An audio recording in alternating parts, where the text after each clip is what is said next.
The rails remember what the history books forgot. Somewhere beneath Brooklyn, a street was erased from the map.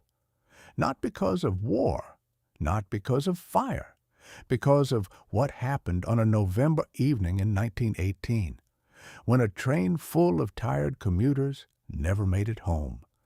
November 1st, 1918. The Great War was still raging in Europe. New York City was gripped by the Spanish flu, and the Brooklyn Rapid Transit, one of the most powerful railroad companies in America, was about to make a decision that would kill nearly 100 people. At 6:42 p.m., a 5-car wooden train entered a curve beneath Malbone Street. The posted speed limit, 6 miles per hour. The actual speed, over 30. The result would be the deadliest moment in the entire history of the New York City subway. A disaster so horrifying that the city would rename the street itself. If you're new here, welcome to Rail Hunters USA. We hunt the stories the history books buried. Hit subscribe so you never miss one. To understand the Malbone Street wreck, you have to understand the city it happened in. By 1918, New York was a pressure cooker.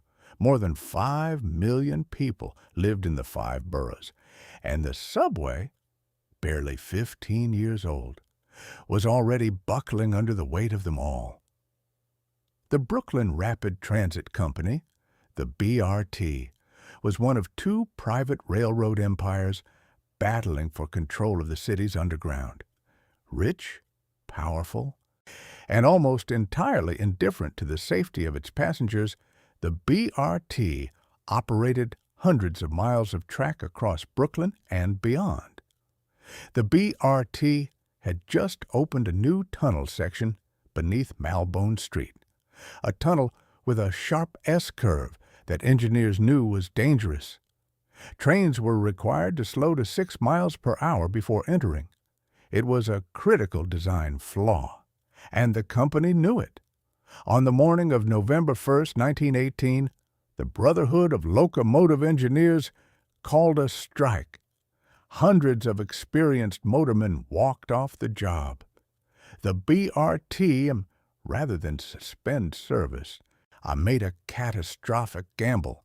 They would run the trains anyway, with whoever they could find. Enter Edward Luciano, 23 years old, a crew dispatcher, meaning his job was to organize schedules, not drive trains. He had never operated a passenger train on the Brighton Beach line. He had never driven an elevated train in his life, and he had spent the previous week grieving. Just days before, Luciano had lost a child to the influenza pandemic sweeping the city. He was ill himself, exhausted, grieving, and yet, when the BRT told him to take the throttle, he complied. At 6:14 in the evening, Luciano's 5-car wooden train departed the Park Row Terminal in Manhattan, loaded with nearly 650 rush-hour passengers, workers, families, people heading home for the weekend. None of them knew who was driving. From the start, something was wrong.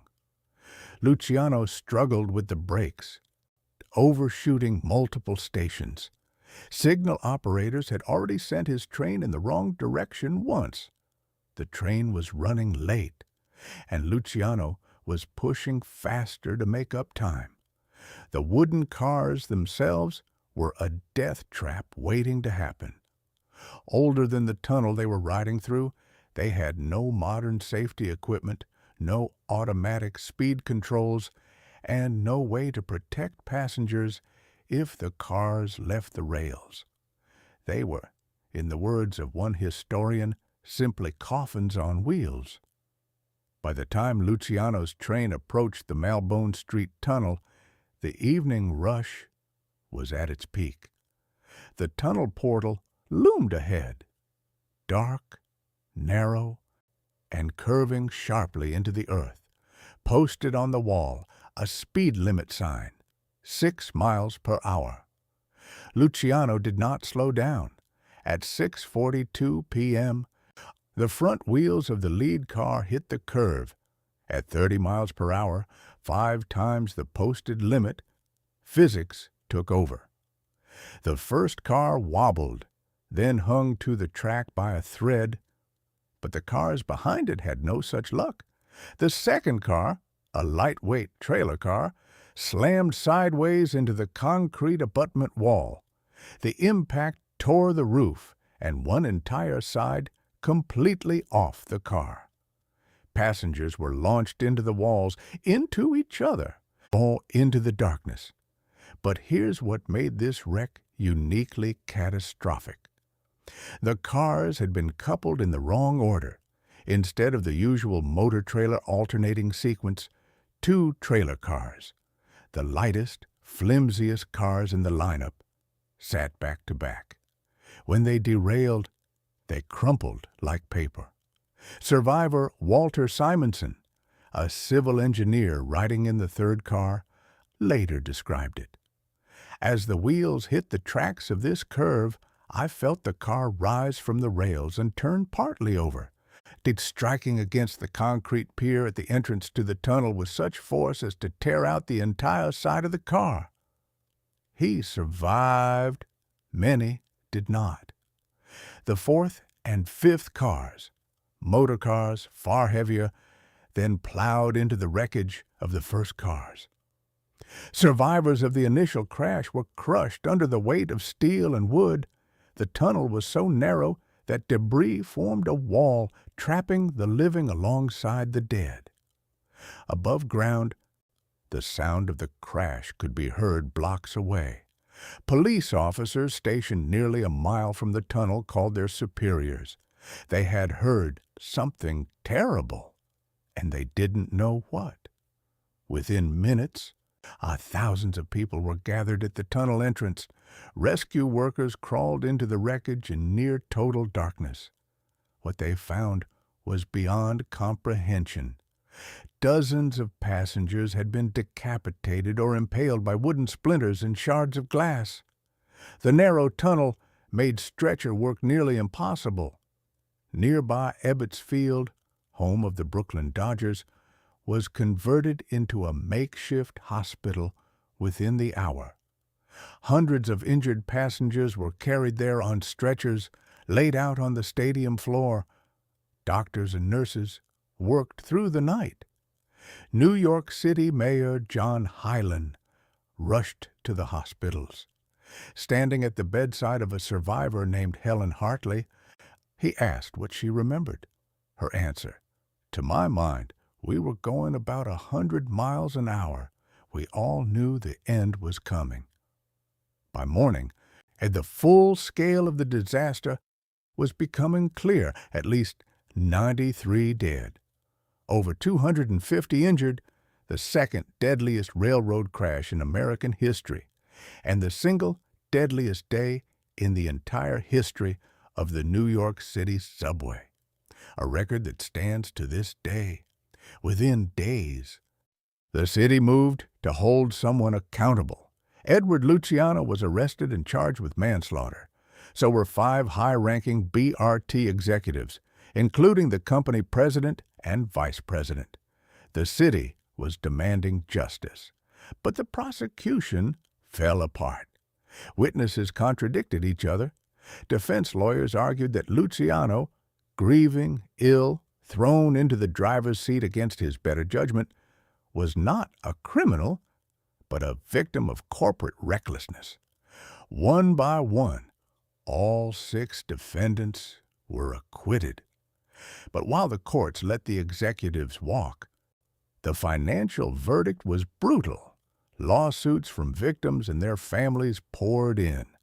The BRT, already strained, could not survive the legal and reputational damage. In 1923, just 5 years after the wreck, the Brooklyn Rapid Transit Company declared bankruptcy. The city moved to erase the shame in another way as well. Within 1 month of the crash, the Board of Aldermen voted to rename Malbone Street. The new name, Empire Boulevard. The old name was scrubbed from maps, from signs, case from public memory, as if it had never existed. And Edward Luciano?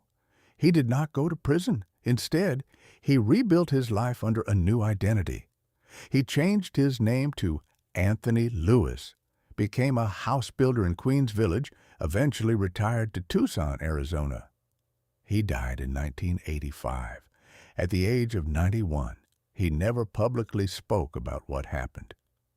Today, millions of New Yorkers ride the BMT Franklin Avenue line every day, the modern successor to the Brighton Beach line where the Malbone Street wreck occurred. The tunnel is still there. The curve is still there. But the wooden coffin cars are long gone.